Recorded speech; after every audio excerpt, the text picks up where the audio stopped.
Bobby's a very unusual person. I said, when is the news conference? He said, Saturday morning. I said, I don't know. Has that ever happened before? Well, it's an honor, and it's very important what we're doing. So, as you see, and you know a lot of the people behind me, they're tremendous professionals, medical professionals most, and some military, like Marcus, some great military professionals too, real hero. Today I'm pleased to announce historic reforms to dramatically accelerate access to new medical research and treatments based on psychedelic drugs. In many cases, these experimental treatments have shown life-changing potential for those suffering from severe mental illness and depression, including our cherished veterans. Our veterans are having a tremendous hard time. You know, the suicide rate, we have it down a little bit, but they are having a hard time. And I got a call from a number of people, including the great Joe Rogan, and he said, we have to do something about this. And I looked into it. I called Bobby, I called Oz, I called Marty and Jay, and it was uniform support. And I said, so why would we wait 3 or 4 years to get it done? Or 10 years, frankly. Let's get it done immediately, and that's what happened. This has probably never been anything happened so quickly. Everybody is so strongly in favor of this. It's for a lot of people, but it's for our military in particular. The suicide epidemic among veterans is a national tragedy. Since 9/11, we've lost over 21 times more veteran lives to suicide than on the battlefield. So we lose, think of that, 21 times more. And today we're bringing them new hope. I think you're going to see a big difference and a big reduction in that number. I want to thank Secretary of Health and Human Services, Robert F. Kennedy Jr., who's a fantastic, where are you, Bob? Over here. He always makes it difficult for me. Come here, Bobby. He's done a great job, too. And people love him. And more importantly, your wife is here someplace, Bobby. She's out there. Where are you? Where are you? The real boss in the family. It was fantastic. Thank you very much for being here. As well as FDA Commissioner Marty McCary, CMS Administrator Dr. Mehmet Oz, NIH Director Dr. Jay Bhattacharya. See how easy that name is, Doctor? You know, it used to give me a little trouble. That was a tough name.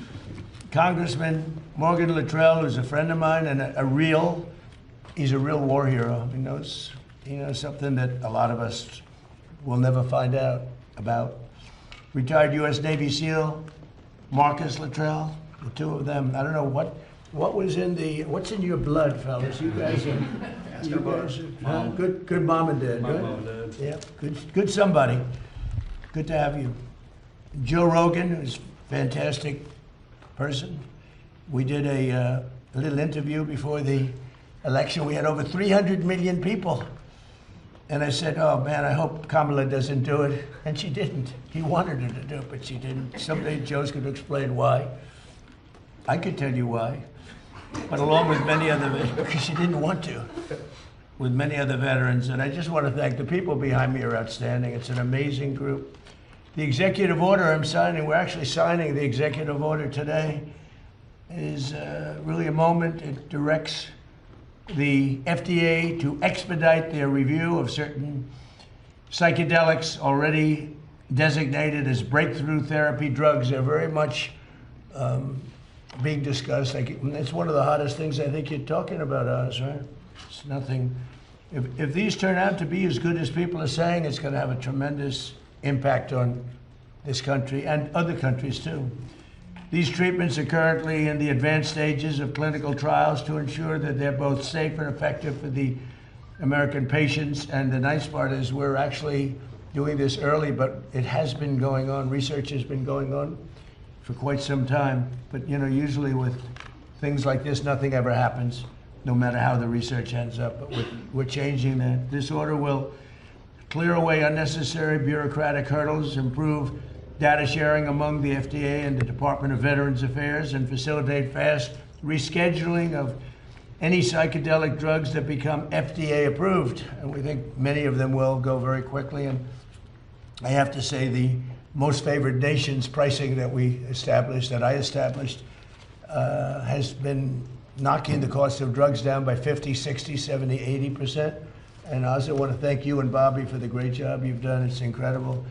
And the press refuses to write about it. I think it's probably as big as what we're talking about today. The drug costs are going down and by the way, Trump RX, which is the way you go to get your very low cost drugs. But when you think in my first term, for 28 years, drug prices went up, and I got it down 1/4 or 1/8 of a percent. I was so proud of myself. It's the only one that in 28 years got them down.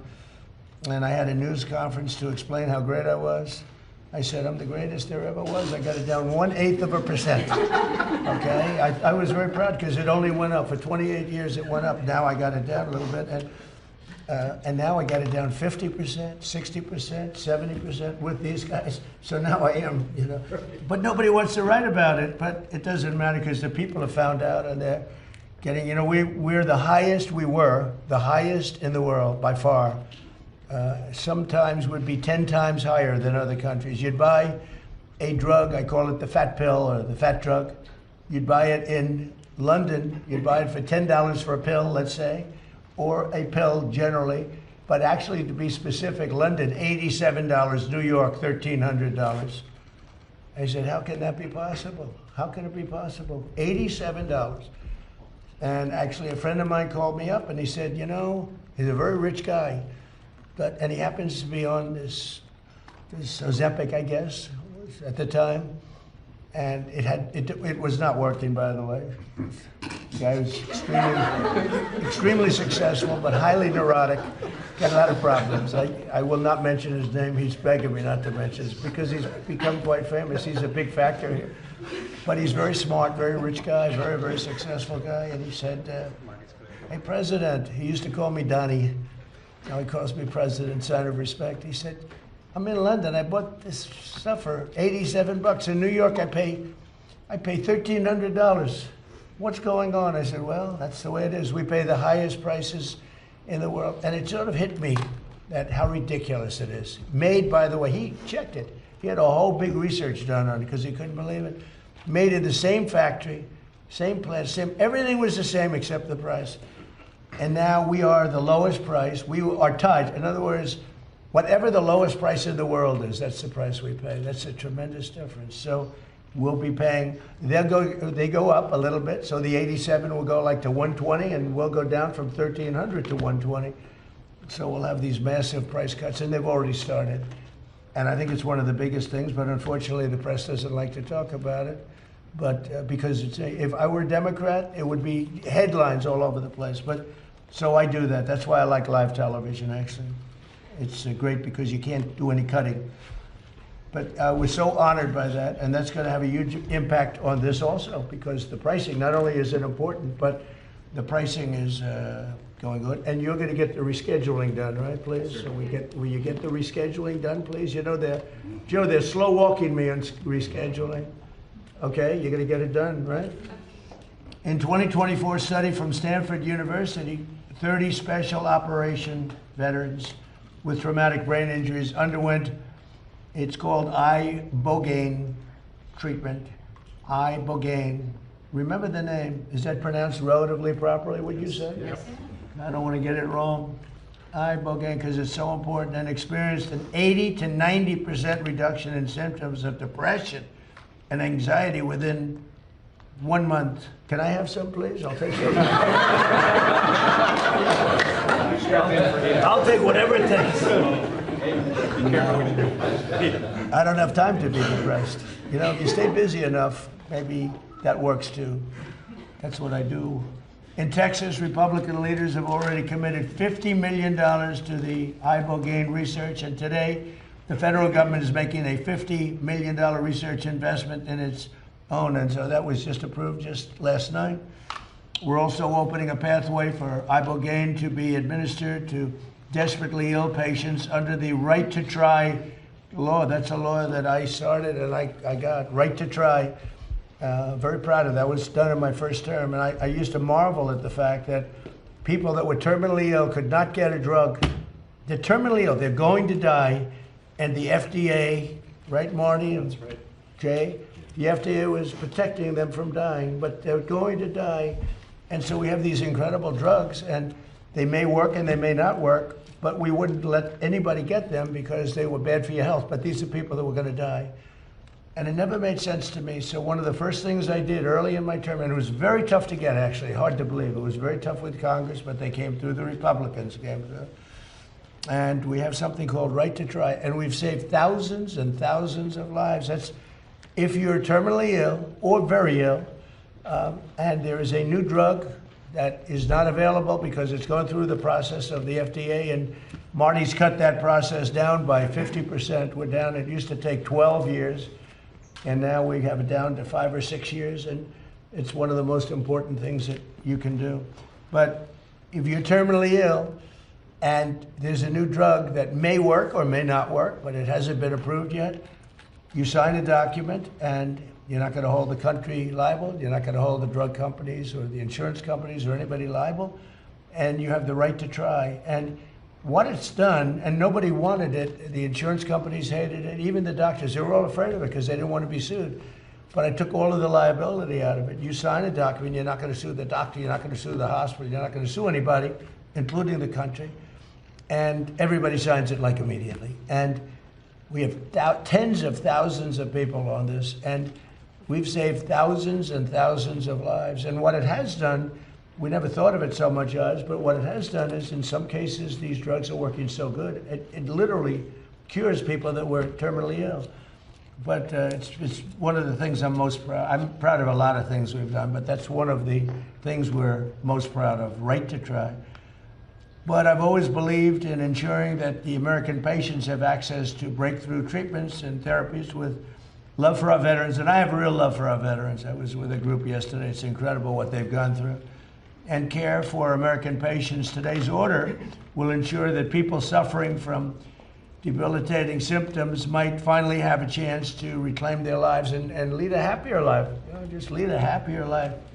They've been through so much. So I'd like to ask Secretary Kennedy to say a few words, followed by Commissioner McCary, Marcus Luttrell, Joe Rogan, and anybody in the group that would like to speak. You're tremendous people. I know many of you, and you're really highly respected people.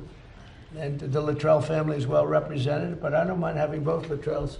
Both Luttrells can say a few words, okay? Great people. And so, Bobby, do you want to start it off, please? Thank you, Mr. Thank President. you very much. Good morning, and thanks to the leadership of President Trump for making this historic day possible.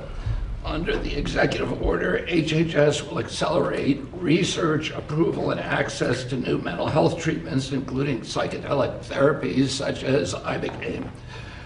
We're taking this decisive step to confront one of the most urgent public health challenges facing our nation, the mental health crisis. More than 14 million Americans live with serious mental illness, and 1 in 4 adults experiences a diagnosable disorder each year. Suicide has risen by more than 30% over the past 2 decades, with another peak in recent years. Among veterans, more than 6,000 die by suicide each year since 2001. We have lost far more veterans to suicide than to combat. At the same time, millions of Americans living with depression, PTSD, addiction, and other conditions do not respond to existing treatments.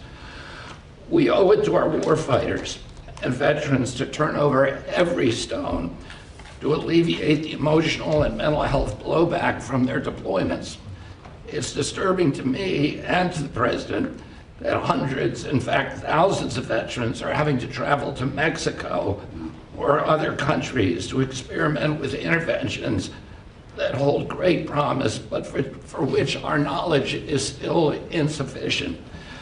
This executive order will remove the legal impediments that block American researchers, scientists, physicians, and clinicians from properly studying these medicines, and where appropriate, establishing protocols for their safe therapeutic use. We're directing the FDA to prioritize therapies that have received breakthrough therapy designation, treatments that early evidence suggests may improve what we have today. We're expanding the use of Right to Try so that eligible patients with treatment-resistant conditions can access these therapies under medical supervision.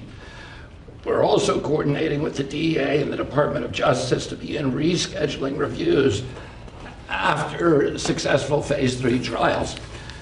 When the FDA determines a therapy is safe and effective, patients should not face avoidable delays in access. At the same time, HHS will work with states, the Department of Veterans Affairs, and other federal partners to strengthen research and share clinical data. We will use that data to support faster, evidence-based decisions. Through ARPA-H, HHS will allocate, as the President says, at least $50 million from existing funds to partner with states that are advancing these therapies. We will support those efforts with funding, with technical assistance and data sharing consistent with applicable law. Researchers at Johns Hopkins, Stanford, and Harvard, and other leading institutions have reported meaningful and, in some cases, extraordinary clinical improvements. If these results continue, these therapies could offer longer-lasting relief, not just symptom management, and reduce economic burden of mental illness, which costs this country hundreds of billions of dollars every year.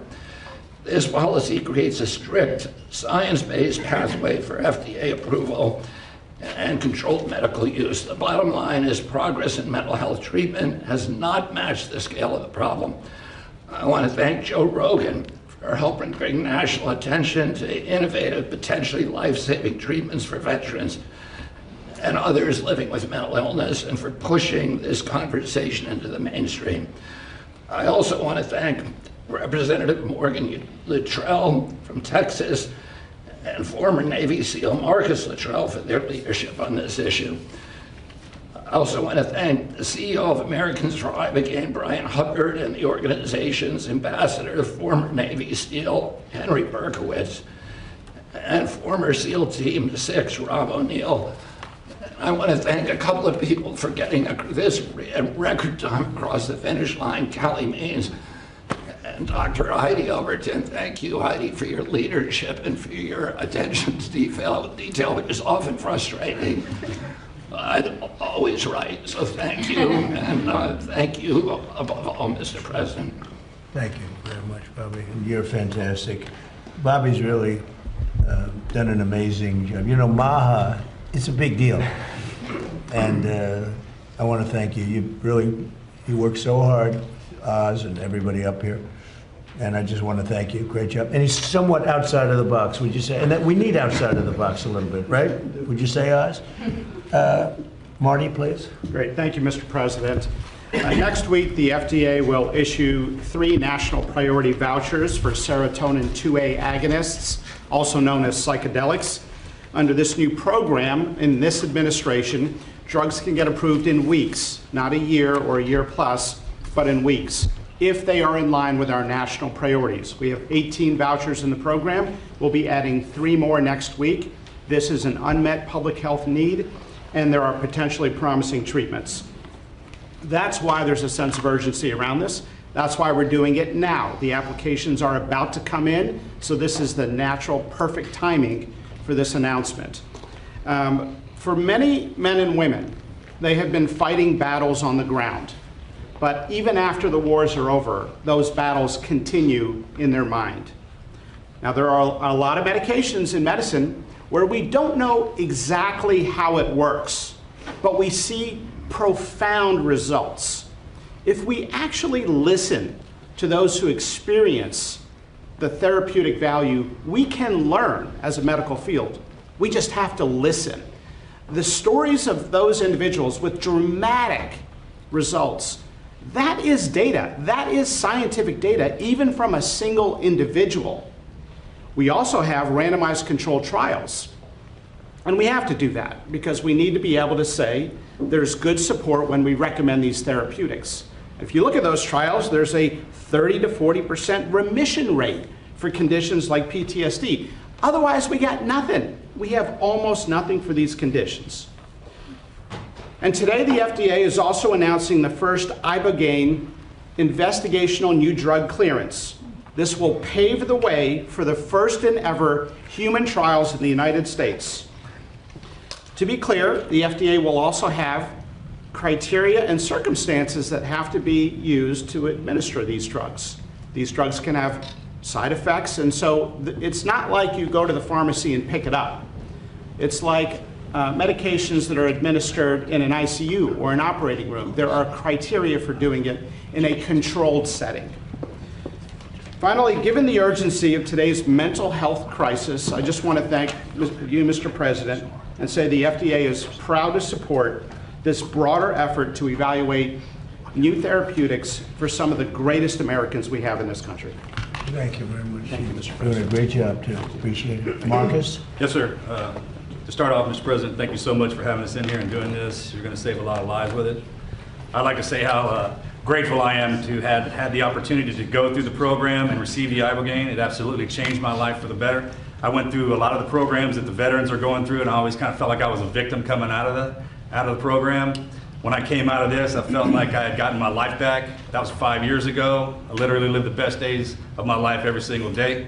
I'm so thankful for everybody who's in this room to help out with this. I know this is kind of a new frontier for us, and just the fact that we're taking this kind of slow as smooth as fast, and we're getting it in there so we can test this out so that we don't get ahead of ourselves. I think that's very impactful. I think there's a lot of people out there that need help, not only our veterans, but our civilian population that can benefit from this. And it's going to do great things for our country to get it back on track and open up a lot of doorways and pathways for us to be successful in the future. Thank you for your time. That's fantastic. So you've done this 5 years? Yes, sir. And it's just been a whole different thing. Every single day is a better day for me. Wow, that's amazing, really. I can vouch for that. Come here, look, this guy's got guts. Come here, these guys. Two good guys. I didn't realize you were involved in it already. It's the best Yes, sir. testament you can have. There's nothing better than that. A man who's really respected by everybody, and he's a fantastic person, Joe Rogan, to say a few words, please, Joe.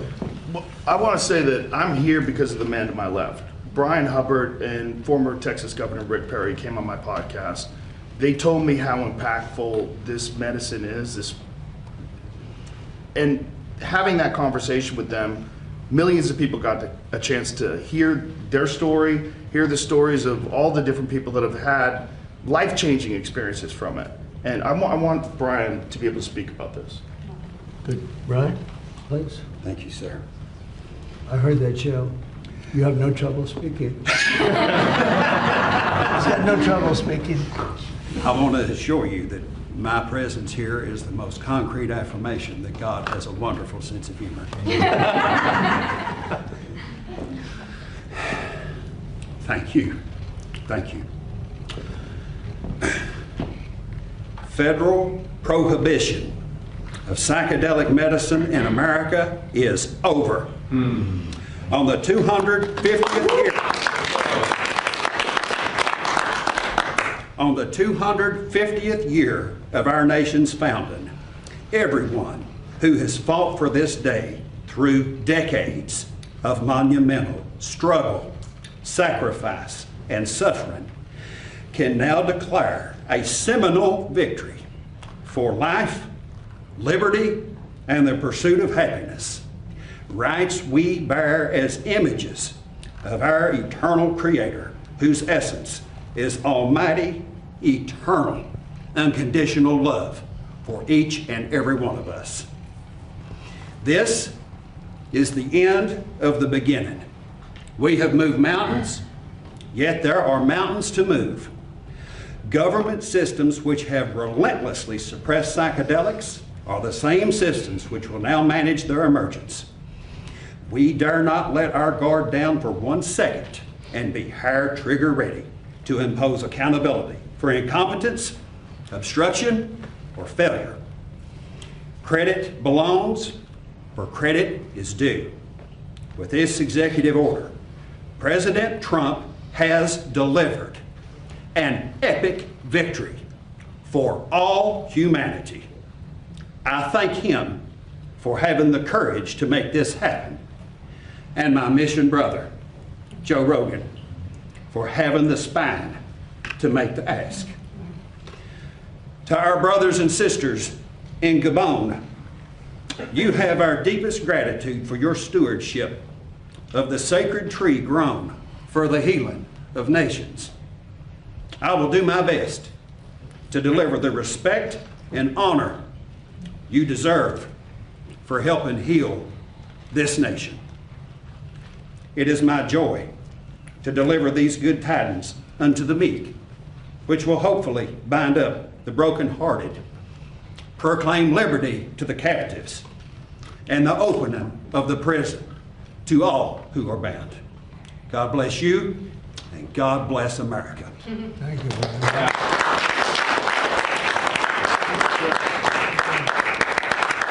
I want to tell everybody how this happened. I sent President Trump some information. We have a gigantic opiate problem in this country, obviously.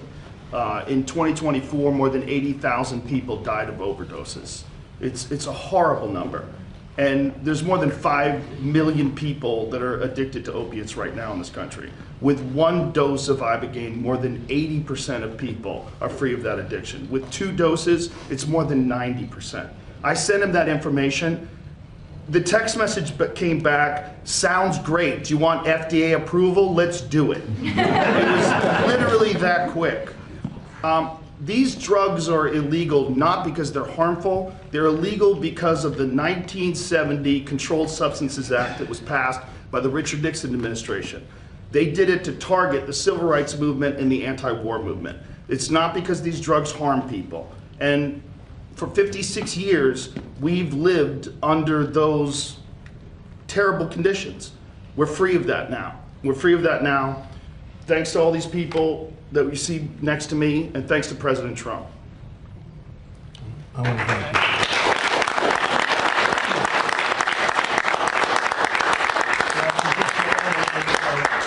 you. We all respect Joe, and he's a little bit more liberal than that's okay. I have a lot of friends that are liberal, but Joe is an amazing guy, and he wrote me a little note about this, and I had it checked out. I didn't just do it. I had it checked out. I went to Bobby and Oz. I went to some of the people that work for you, real pros, and everybody came back with the same answer. You know, normally they'll come back, because this happens a lot. We have a couple of them like that, where they're not sure. It's like, you know, it goes 2 ways. This thing, everybody thought it was incredible. And I told Bobby, I said, Bobby, let's just do it and get Oz involved, and it's going to get done so quickly, and you guys did a great job. Would you like to say something, Oz? Mr. President, I want to thank Matt Zord, who's hiding in the back there, who actually on Sunday wrote a draft for this. You already thanked Heidi and Kelly, but you know, Susie Wiles makes everything run here. This was an unimaginable task in 1 week to be able to go from a series of connections and communications with Joe Rogan through the honey badger of them all, Bobby Kennedy, who said, we're not going to stop. We didn't start calling everyone down the pike. Steph Spear's been involved, and Chris Klump, who's been doing a fantastic job helping run everything in great efficiency, made something. And I just want to emphasize this. This is an entire paradigm shift away from a one-day-a-pill model, which has failed so many. And to the many who are drug resistant that Joe just spoke to, this offers them a way of getting out of that rut. The question now is, can we study why it works to understand it better, to use it better? That's what Jay Bhattacharya is going to do, NIH, with major funding support, perhaps some ARPA as well. Marty spoke eloquently about the FDA's accelerated pathway for this. And then we're going to, when we learn more, figure out better ways of getting access to these products through our healthcare system. But this is an extraordinarily exciting day, and it would never happen if the president just would not take no for an answer. He called on the way, Joe, to the fight on Saturday, and I think he was as determined to get this done as the men in those rings and women in those rings that night. Thank you, sir. They are determined.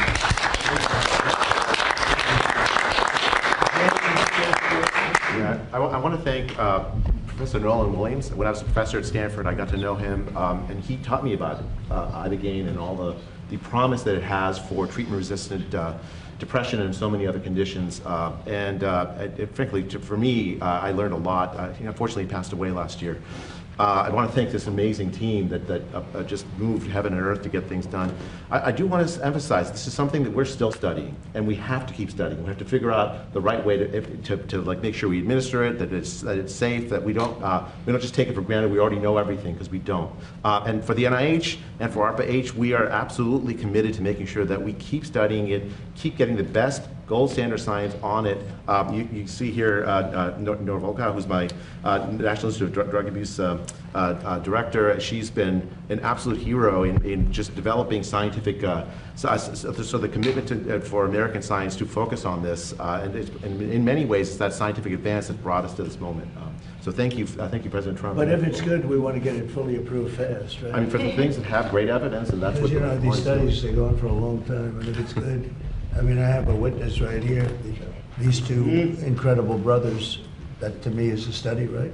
I mean, it's just as Commissioner McCary said, there's stuff that we know and we can tell it works. We still got to figure out sometimes how it works or why it works. That we got to keep doing even as we move forward fast. But it does work.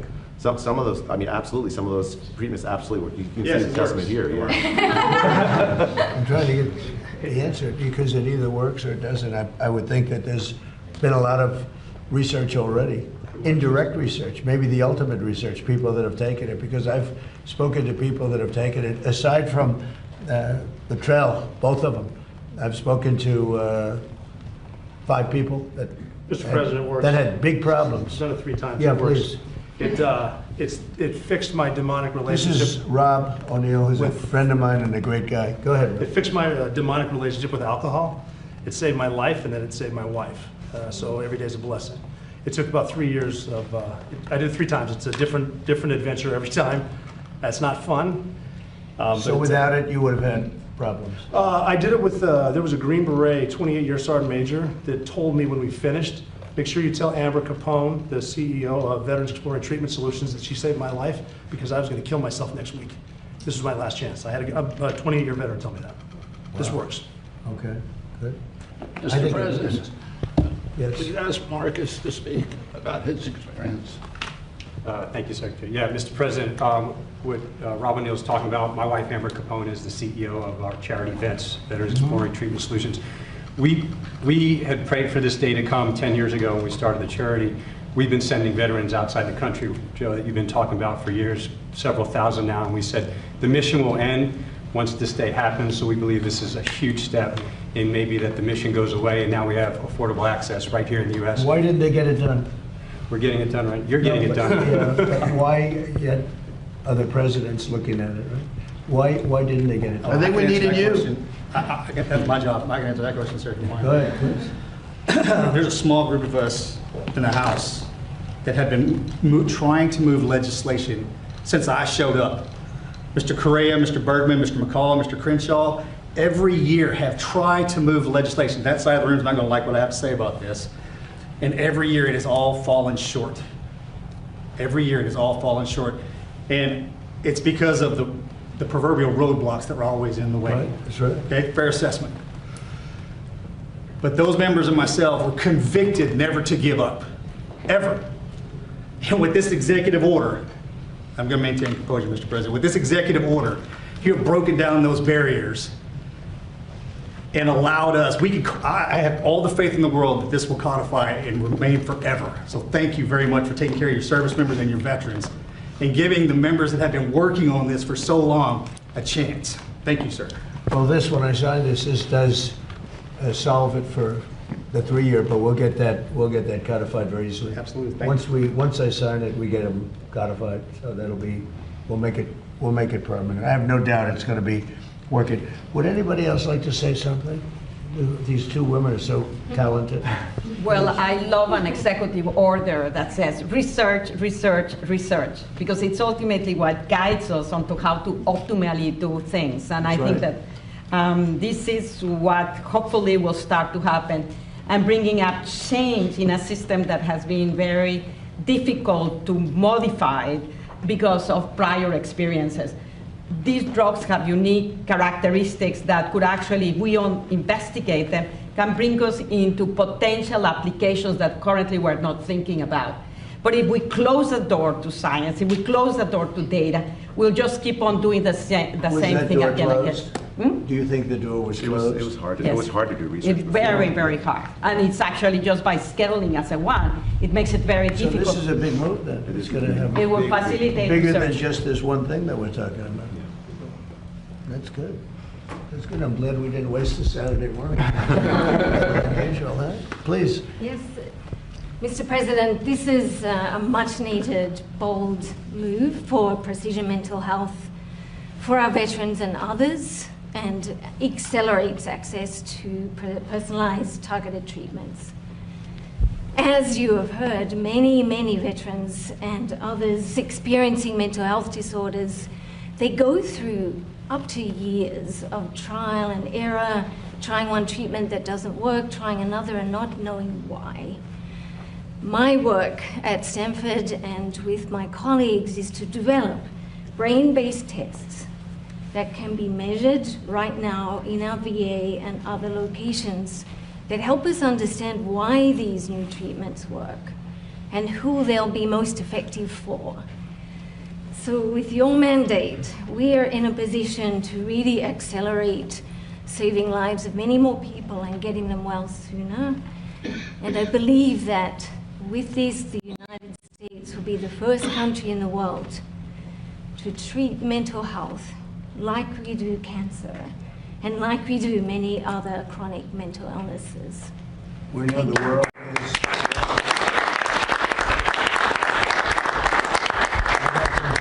The world is actually watching this because there are a lot of countries that want to do this and they haven't been able to. They're going to be following suit very, very strongly. Thank you very much, both. Anybody else? You guys okay? Everybody? Let's sign it, right? You want to say something? Mr. President, thank you. This treatment saved my life as well, and so many fellow veterans.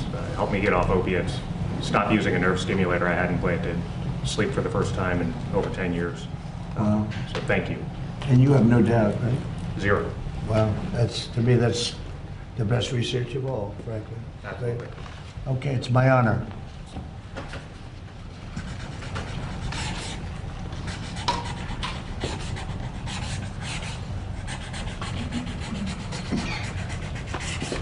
Good, that's a good one. Oh, I wanted this one to be. See that, Joe? You think Biden can do that? He can't do that.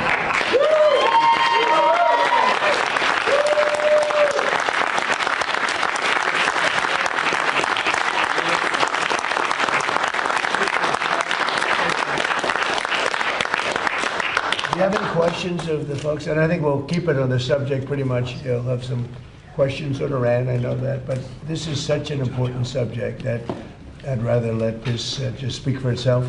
And we'll be talking about Iran later. We have very good conversations going on. It's working out very well. They got a little cute, as they have been doing for 47 years. And nobody ever took them on. We took them on.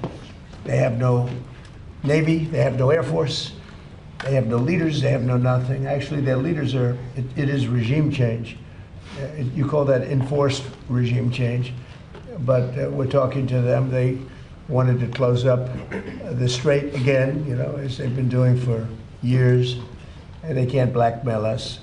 In fact, a lot of the ships are coming up to Texas. I don't know if you know, in Louisiana, the ships are coming up. They got used to it. Maybe they'll keep doing it. It's worked out pretty good, but it's going actually along very well. And we'll see, but we'll have some information by the end of the day. We're talking to them. And, you know, we're taking a tough stand. They've killed a lot of people. A lot of our people have been killed. A lot of your fellow soldiers have been killed over the years by Iran. The roadside bomb. Soleimani, I killed Soleimani. Thank you for that. He was making the explosive form penetrators. They're making them in Iran, bringing them to Iraq and blasting through the vehicles. Well, he was the father of the roadside bomb, essentially, and he killed a lot of people. And when you see soldiers or others, but soldiers generally walking around with no legs, with no arms, a face that's been smashed, that was Soleimani, that was Iran that did that. So we have a much different view on it than other presidents. They've gotten away with murder for 47 years. They're not getting away with it anymore. Does anybody have any questions with the great professionals, please? So I wanted to know, could this potentially ever be available through the VA? You know, because I was talking to Liz over here, you guys went down to Mexico together, but it's really expensive. And this is another drug that's expensive. We have the right guy, Oz. A Let's lot go. of veterans need this. Why are you good for this question? They're talking about expense and availability. So I spoke to Doug Collins. Obviously, both he obviously pays for the VA, and we pay for Medicare, Medicaid, children's health insurance. Are very focused on the results that the NIH and FDA are going to offer us. We have a mechanism of creating models, CMMI, that might be the wise way to go because we can continue to study the impact. It is just such a massive shift in how you deliver care. Imagine if instead of taking a pill a day for your depression, you go through one treatment, but you have to have few people watching you. It's a very different world. So we're working that through. That's why the president, who I think this is the perfect step to get everything rolling, to deliver on the promise he What's made. timing would you say on that, before you know? We could have a CMMI model that we would announce by the end of this year. But the reason I'm not committing to that now is I want to make sure that the FDA and NIH have time, along with the great scientists, to give us a bit more information about how to deliver care. I'll give you one concrete example. For things like, well, Ibogaine is a little different story, but you would want 2 people in the room during the treatment. That's true for many of these approaches. That's a very different way of delivering medicine. And so the models that Abe Sutton runs that group for us and has done a great job for the president, that would be probably the fastest way of moving forward and give the VA data so they can make wiser decisions, because Doug Collins is very focused on this. There's one thing I'd add. There's nothing more expensive right now than the mental health crisis in America. 21% of Americans have a diagnosable mental health condition. The second leading cause of death for young adults today is suicide. Mr. President, antidepressants right now are the most prescribed class of medications in the country. Over 20% of women are on an antidepressant. And is that good in terms of do they work? There's highly problematic research on the fact that over 20% of U.S. women are on these drugs that are prescribed for life. We have a mental health crisis. And do they work? No. They don't. Maybe I'm on a couple of them. And I would not have. I would not have. I'm not gonna wait. I said I figured I'd be next, but no, it is definitely an issue for women. But Mr. President, what you and Secretary Kennedy unlocked is for the first time questioning this system, that where we spend 3 times more per capita than any other country in the world, and we are living 6-7 years less. We have the highest rates of suicide and depression in the developed world. The incentives of our system. And by the way, autism, which we're really working hard on, right, Bob? We have the highest rates. And we're coming up with some pretty amazing findings. Pediatric cancer is the highest rates in the world. We are struggling and paying more than any other country, and the power of this executive order is really representative and gives validation to the cries of Maha moms and the votes of Maha moms, because for the first time it's taking a therapy that's one time. This is a one time, not a lifetime drug that can change someone's life, and that's the power, and I think that's why the system. So the antidepressants, all that we read about and we prescribe to our military, they're not very effective? It's a lifetime drug, and well, even if it's lifetime, but do they? Look at what's happened as we've prescribed them and made them one of the most prescribed. The numbers are not great. Perhaps I could jump in from the scientific side. Thank you, Mr. President. What's the timeline Hold on, for those with she just mental wanted to say health? something.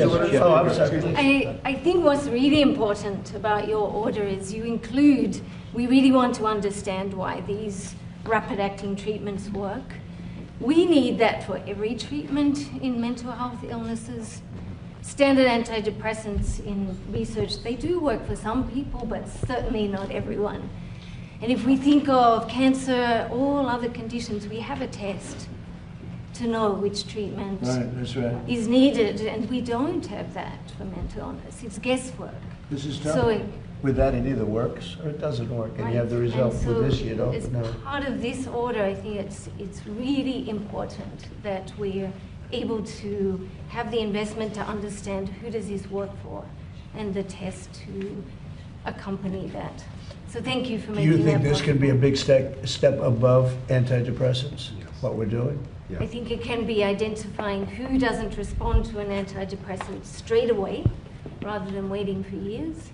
And What being percentage able of people respond positively to antidepressants? 20 to 30%. That's not great. No. That's not great. Well, thank you very much. Good question. Mr. President, what's the timeline for those with mental health disorders, substance abuse disorders, to readily take advantage of this treatment based upon the executive order that you're signing today? So I'd like to ask maybe Marty that question. Sure. So first of all, right now it's available on clinical trials. We have not had applications in-house at the FDA. There was one that came in under the Biden administration. It was kicked out and not accepted. We now have 3 applications that are imminent, and we'll be issuing vouchers next week. The fastest FDA approval was 42 days during the HIV epidemic. On our national priority voucher program under President Trump, we are now down to that time frame on a routine basis instead of a year. In my opinion, we need the same level of urgency we had with HIV for PTSD and depression and anxiety and our mental health disorder and cancer and heart disease and so many other conditions. So you're going to see decisions out from the FDA later this summer as soon as we get the applications. That's great. That's great. And Mr. President, I like that answer. I really like that answer. Thank you, Mr. Go President. ahead. And then in regards to the timing of the executive order, was there not enough known about this treatment a year ago, or 5 years ago, or 8 years ago to sign the executive order that you signed? So do you want to answer that question? Go ahead. I would just add, in 2016, the lead professor at Johns Hopkins said this was the most promising therapy that he's seen in his career, and many doctors from leading institutions said that. There's been a hold, there's been incentives against this, and it's the bravery and leadership of President Trump So that's you're getting this artificial done. barriers? Yes, it started, and this, to be clear, is starting a fast-track scientific process that's subject to FDA approval. But this has been known among leading institutions for many times as a very promising therapy. So could it not have been signed in your first term, or there just wasn't enough information known about it? Nobody told me about it, frankly. I mean, I got, all of a sudden, I've been getting a lot of calls. I think a lot, in all fairness, I think a lot's been learned over the last few I years. should say that. I mean, a lot has been learned over the past few years. I think in the first term, if I was standing behind the president, I would have much more comfortable than I am now, thanks to the research that's been done. I mean, still a lot more to do. It's worked for so many people. That's really a great move to do this. But the research is really important because we're going to keep improving, keep learning, and make sure that the people get the treatment they need when they are depressed, when they are addicted, when they have PTSD. That's if you keep doing the research and also acknowledge the research that's been done. That's when you get good health policy. And Secretary Kennedy's role, he just doesn't stop. I mean, every day, all day long, until he gets these things done. This is not an easy boulder to push up the hill. And Secretary Kennedy was undaunted, and he's been talking about it for a while, so he had a passion anyway. But his mentoring, that's allowed a lot of folks to move this quickly. And if I can jump in rapidly, because I was one of those doctors that was not supportive of psychedelic therapy because I thought it was magical thinking. But over the past 6 to 10 years, we have seen an emergence of data that we cannot ignore. These drugs have the capacity, as was mentioned before, with one single administration to change the behavior of someone towards a therapeutic effect. In animal models, one single administration recreates pathways that have been eroded because of pathology. So we have a tool that potentially could allow us to basically manipulate the ability of our own bodies to heal itself, if we know how to properly use it. And that's why research, as I mentioned before, is opening up doors to explore what else can we do, how to optimally use it. But you're just hearing and seeing automatic research. You're hearing and seeing things now that you wouldn't have really, you wouldn't be able to have done a couple of years ago. I mean, it just seems to me, I've been hearing about it a little bit over the last year. I never heard anything about it in the past. It was almost like taboo. It's not taboo anymore, right? And there was not enough science neither. And I think that's where the evidence speaks for itself. And ultimately, that's why I say I was one of those doctors that didn't believe in it. So we do data in order to change our perspective and to do things better. I was surprised to hear about the antidepressants. I assumed they'd be better. That's not very good. So Bobby, you're going to push it very hard? Yes. We'll get it done? Sounds good to me. Well, these two guys and this third with Rob too and with you, I mean, that to me is research, right? Maybe the ultimate research, right? Big fans, all big fans. Right? Well, I want to thank everybody, and Mr. President, it's going to be...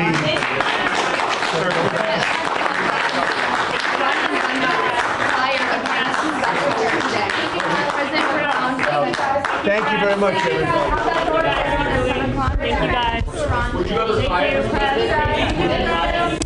Thank you.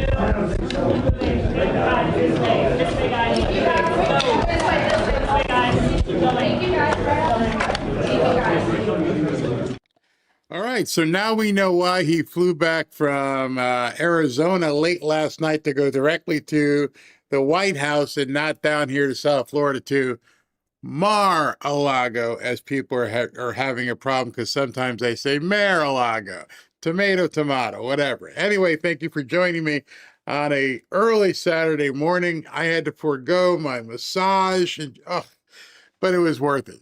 I just put up a poll, and I really want people to, even if you're not going to be here much longer in terms of the show, it's over, to understand the question I just asked. The question I just asked is, can you be a Trump supporter but not be MAGA?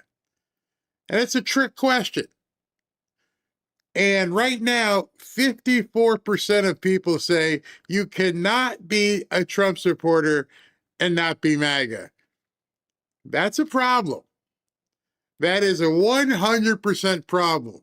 If we are going to grow the tent, if we need all these people to help America move forward, why would somebody who's not MAGA not be included? Why could I not support President Trump? Why could I not vote for President Trump? But I just don't, I'm not all with the MAGA. I'm not a flag waving, red hat wearing MAGA, but I do support Trump. Are we to exclude those people? Think really hard before you answer that question. Do you want only people who are MAGA, but they can't just be Trump supporters? You see, there's a problem with this, and it's happening a lot in our chat. And I know. Wait a minute, did he come back on, or is this a repeat? Hold on a second. It's very important what we're doing. Okay, it's just they're just replaying it. And here's the problem I want to bring to you. Joe Rogan. Joe Rogan is standing there with President Trump. SV looked up on Grok why Rogan was there. And a lot of people understand he was instrumental in getting this executive order signed. But I want you to think again. I want you to put away your preconceptions and everything else. I want you to think about something. He could have been in the meeting, but he didn't have to be where he was standing in the meeting. Big difference. I like to recognize Joe Rogan over there because he was instrumental. No, that's not where he was. And there were a bunch of Navy SEALs there.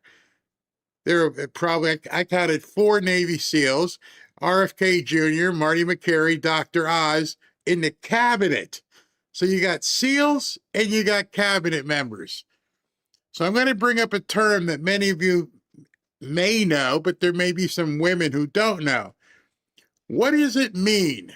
You can look it up. What does it mean when somebody says, I got your 6? Very simple term. You probably heard it in military movies. I've got your 6. You see, what is your most vulnerable position? If you're walking around, you're in a mall, you're at a store, you're at a ball game, you're in the bathroom, what is your most vulnerable position? Your most vulnerable position is directly behind you. You see, I don't just want anybody standing behind me. I don't just want anybody standing behind the President of the United States. That was symbolic. Remember, the Navy, here, they're showing it right now. So let me go over. Oops, wrong one. Hold on. This is fantastic. Right. Thank you very much for being here, as well as FDA. You got Navy SEALs over here. You got the cabinet members over here. And you got Joe Rogan directly behind the President of the United States. Directly behind. In his most vulnerable position is standing with some people in the chat we're calling a traitor, a bad guy, whatever words you want to use. Would you want that person directly behind you, understanding what that position behind you means? When I'm out, my number one person I want behind me is my wife, the closest person to me. If I'm out with Ashley, it's Ashley. If it's my grandson, I want him in front of me. I want to be behind him. I want to make sure that my 6 and their 6 is completely secure. And this is nothing that I'm making up. I want to show you something. Let me pull this up so you guys can see it. I want you to read this. I got your six. What does I got your six mean? I have your back. I am watching your back. It originates from a World War I fighter pilot using clock positioning where 6 o'clock represents the rear. It signifies loyalty, protection, support, and ensuring someone is guarded against unseen threats or supported in difficult times. Interesting. Interesting, since that's my blind side. That's my most vulnerable position, and I want a person standing behind me to be the most loyal, read it again, loyal, protective, supportive, representing my rear. None of those other people, including the guy who shot bin Laden, was behind President Trump. None of the cabinet members were behind President Trump.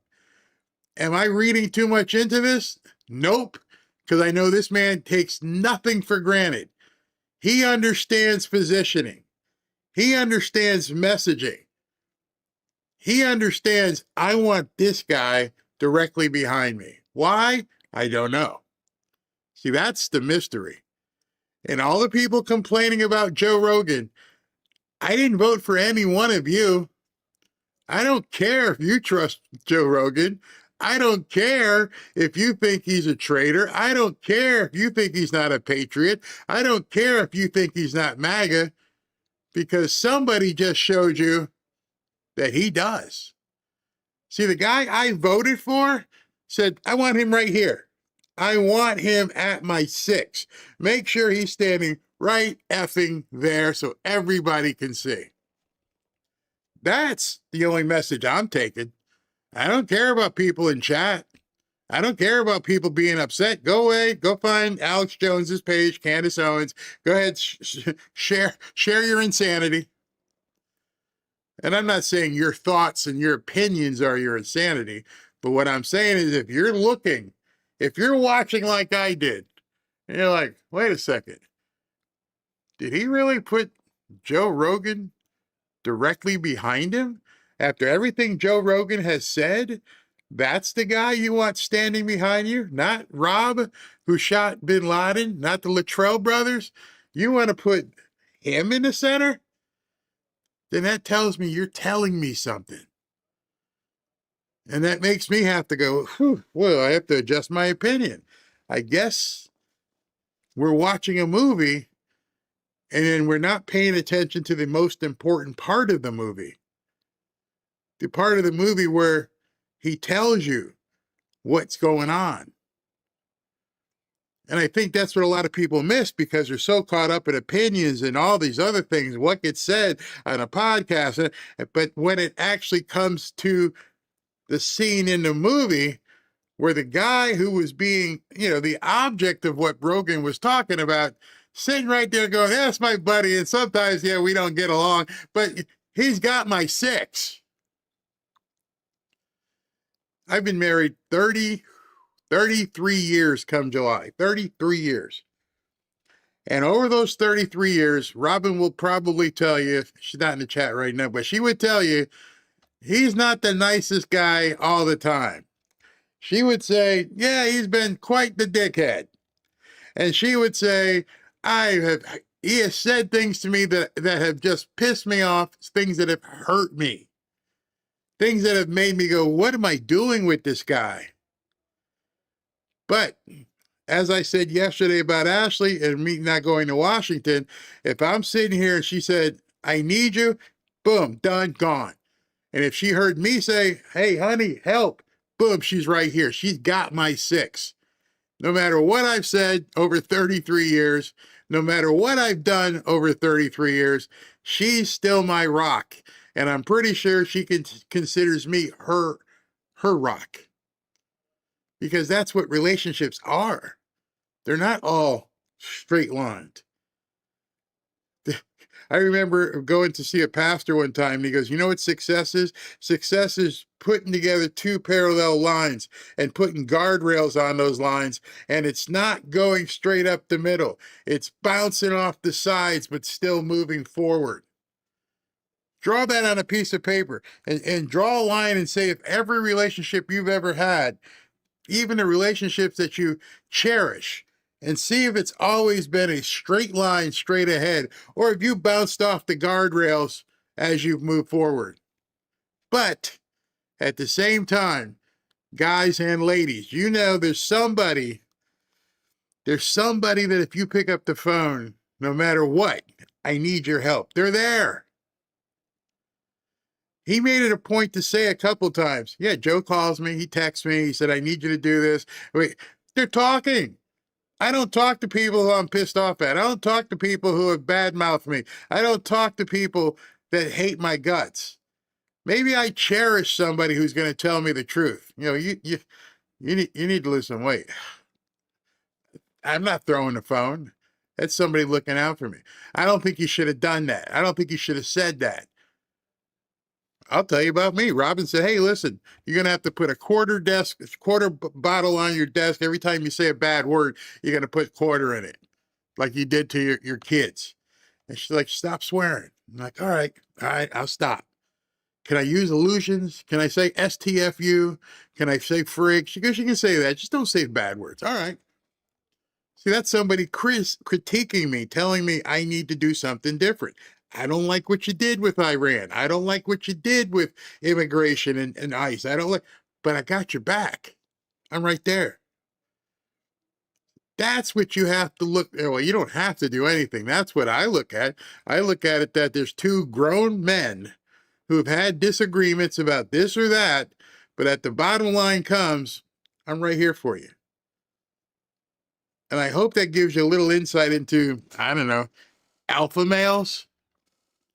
You see, I think we've gone so far astray from understanding the ideology and the psychology of an alpha male that everything's offensive.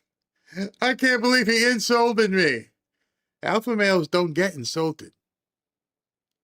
Alpha males don't go in a corner and whine and say, you offended me. I either take you on, I tell you what I think of you. We may battle, we may rumble, we may get down in the dirt, because that's what alpha males do.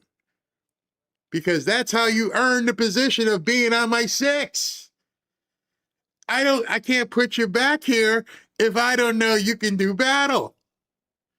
And that's what a lot of people today don't understand. I don't want somebody standing behind me who I don't know is going to put a bullet in the head of Osama bin Laden. Yeah, I need you. I don't want somebody standing behind me that's going to cry. I want to know you can lock me up in a figure six and rip my arm off. That's how alpha males think. You think I'm lying? Go talk to some. Go talk to anybody who's played in a very physical sport, been in a very physical job, been in a situation like a police officer, and what they'll tell you. Ask anyone in the military. Oh, he was a son of a bitch. But I want him, and I want him. I want that son bitch right next to me. Because I know if poop hits the fan, that dude's got to stand up. You got too used to weak men. I could tell in the chat, you got way too used to the DEI crowd and the junk lumping off. They've convinced you that alpha men have feelings. And I don't trust them. You're a long way off. Maybe you need to go back and watch some John Wayne movies. I mean, way back. Turn on a couple of John Wayne movies today. Turn on some old Clint Eastwood movies today. Turn on some Chuck Norris movies today. And realize that's what they took from America, and it's even worked on MAGA. Nobody gives a shit about your feelings. I want your intent. I want to know that you're there for me. I want to know that you're there for America. Not because you said something I didn't like. I expect that. Donald Trump's been having people tell him what they don't like all his life. If he got offended, he wouldn't be where he is right now. When he got shot, he could have said, I'm done. I can't do this anymore. Grow a pair. Seriously. Because you're not going to make it the next 7 months through what we're going to see happen. Grow a set. And ladies, you can't grow a set, hopefully. You're not made that way, but you got to get it here. And understand people get upset, they get insulted, they get offended, and you don't want those people in the foxhole with you. We ain't got time for that. You want people that you can count on and depend on, even if they tell you some things sometimes you don't like. And I know for a fact, every single one of you has some guy or some woman in your life, you're like, yeah, she pissed me off, but I know she's got my back. Might be your sister, might be your aunt, might be your mom, but you got somebody, and that's what you need to count on moving forward. And I'm not going to sermonize anymore, but I was watching in the chat, I've been seeing stuff online, and I'm like, can these people please stop? That's not how we used to be. So I want you to have a great Saturday. Let me check in with SB. How you doing over there, Wimpy? How you doing, Wimpy? Get on the chopper. Do it now. I got you a 6, Barry. Yeah, turn on a turn. I mean, right? Come on, let's go. Like, oh my gosh. You wouldn't believe some of the stuff I was reading in Rumble too. I mean, it's based on feelings. I don't like him, and I go, well, give me a reason. I just don't like him. My feelings. I don't.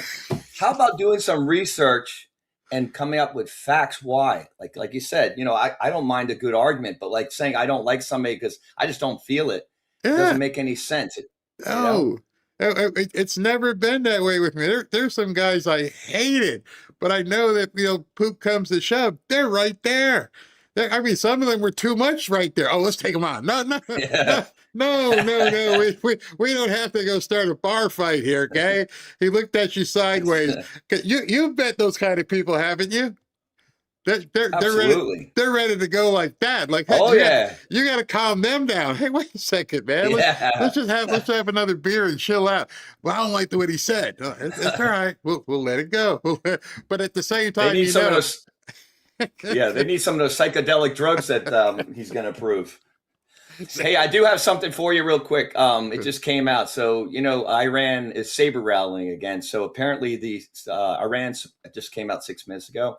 Apparently, the Supreme National Security Council on the Strait of Hormuz, he says, Iran will maintain control and monitoring of the strait until the war fully ends.